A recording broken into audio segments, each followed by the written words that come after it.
మన ఫోన్లో అకస్మాత్తుగా ప్రత్యక్షమైన ప్రభుత్వ యాప్ నేను సృష్టించలేదు, నేను తొలగించలేకపోయాను అన్న భావనతో ప్రజల్లో కలిగిన భయం, ఆశల మిశ్రమం. అందరికీ నమస్కారం. స్థిర పల్స్ యూట్యూబ్ ఛానల్కి స్వాగతం. డిసెంబర్ 2-3 తేదీలలో 2025లో సంచార్ సతి యాప్ దేశవ్యాప్తంగా ప్రముఖ వివాదంగా మారింది. టెలికమ్యూనికేషన్ శాఖ అన్ని స్మార్ట్ ఫోన్ తయారీదారులకు ప్రతి కొత్త హ్యాండ్సెట్లో ఈ యాప్ను తప్పనిసరిగా ముందే ఇన్స్టాల్ చేయాలని, అలాగే ఇప్పుడే వినియోగంలో ఉన్న పరికరాలకు సాఫ్ట్వేర్ అప్డేట్ ద్వారా యాప్ను చేరవేయాలని స్పష్టంగా ఆదేశించింది. ఈ నిర్ణయం గోప్యతా హక్కులు మరియు యూజర్ అనుమతిపై విస్తృత చర్చలకు దారితీసింది. అయితే ఫోన్ దొంగతనాలు, టెలికాం మోసాలు తగ్గించేందుకు ఇది అవసరమైన చర్య అని ప్రభుత్వం దృఢంగా సమర్థించిందని అధికారులు పేర్కొన్నారు.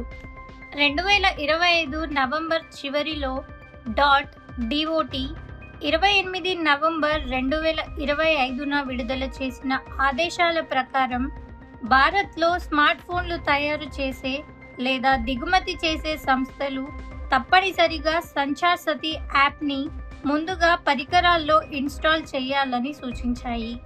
పరికరం మొదటి సెటప్ సమయంలో యాప్ స్పష్టంగా కనిపించి దాని ముఖ్య ఫీచర్లను ఆపివేయకుండా పూర్తిగా పనిచేయాలనే విషయాన్ని ఆదేశంలో ప్రత్యేకంగా పేర్కొన్నారు.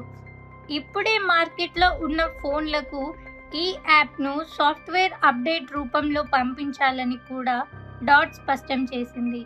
ఇన్స్టాలేషన్కు 90 రోజులు, అలాగే కాంప్లియన్స్ రిపోర్ట్ సమర్పణకు 120 రోజులు గడువు నిర్దేశించారని అధికారులు తెలిపారు.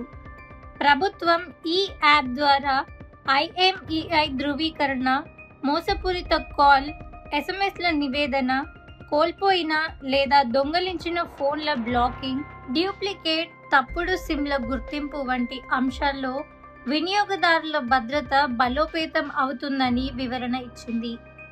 ఈ వేదిక సహాయంతో లక్షలాది కోల్పోయిన పరికరాలు తిరిగి గుర్తించబడినట్టు కూడా ప్రభుత్వం స్పష్టపరిచింది.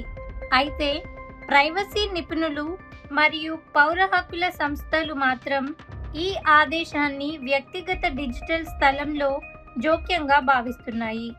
ప్రత్యేకంగా యాప్ను తప్పనిసరిగా ముందుగా ఇన్స్టాల్ చేయడం మరియు తొలగించకుండా ఉంచే సూచన వినియోగదారుల స్వతంత్ర నిర్ణయాన్ని దెబ్బతీస్తుందని వారు తీవ్రంగా సూచిస్తున్నారు. సంచార్ సతి యాప్ ఆప్షనల్ మరియు డెమోక్రటిక్ అని కమ్యూనికేషన్స్ మంత్రి జ్యోతిర్ ఆదిత్య స్పష్టీకరించారు. వినియోగదారులు యాప్ని అన్ఇన్స్టాల్ చేయడం లేదా నమోదు చేయకపోవడం తమ హక్కు అని ఆయన వివరించారు. యాప్లో స్నూపింగ్ లేదా కాల్ మానిటరింగ్ లక్షణాలు లేవు అనే ఆరోపణలు కూడా ఆయన ఖండించారు.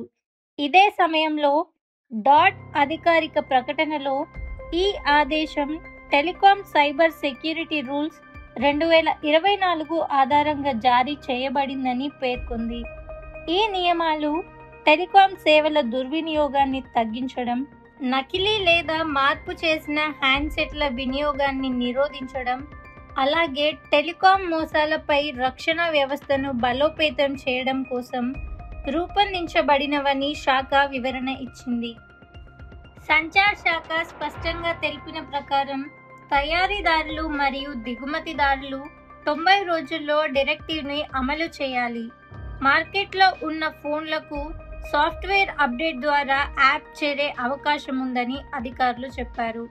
యాప్ను అన్ఇన్స్టాల్ చేయవచ్చని ప్రభుత్వం స్పష్టం చేసినప్పటికీ అసలు సాంకేతిక నిబంధనలు దాన్ని తొలగించలేని స్థితికి తీసుకువెళ్ళొచ్చని విమర్శకులు ఆందోళన వ్యక్తం చేస్తున్నారు. గోప్యత, భద్రత మధ్య ఈ వివాదం ఇంకా పరిష్కారం కాకపోగా సివిల్ లిబర్టీ సంస్థలు దీనిపై న్యాయపరమైన చర్యలను పరిశీలిస్తున్నాయి. సంచార్ సతిని డిఫాల్ట్ యాప్గా ప్రవేశపెట్టడం ద్వారా ప్రభుత్వం టెలికాం మోసాలను అరికట్టే దిశగా స్పష్టమైన ముందడుగు వేస్తుంది. అయితే ఈ చర్య వ్యక్తిగత గోప్యత మరియు వినియోగదారుల స్వతంత్రంపై కీలక ప్రశ్నలను కూడా లేవనెత్తుతుంది. వ్యక్తిగత పరికరాలు పూర్తిగా ప్రైవేట్గా ఉండాలా, లేక విస్తృత భద్రత కోసం ఇలాంటి ప్రభుత్వ ఆధారిత విధానాలు స్వీకరించాలా? ఈ ఇంట్రెస్టింగ్ వీడియోని లైక్ చేయండి, షేర్ చేయండి మరియు ఇంకా ఇలాంటి వీడియోస్ కోసం ఛానల్ని సబ్స్క్రైబ్ చేయండి.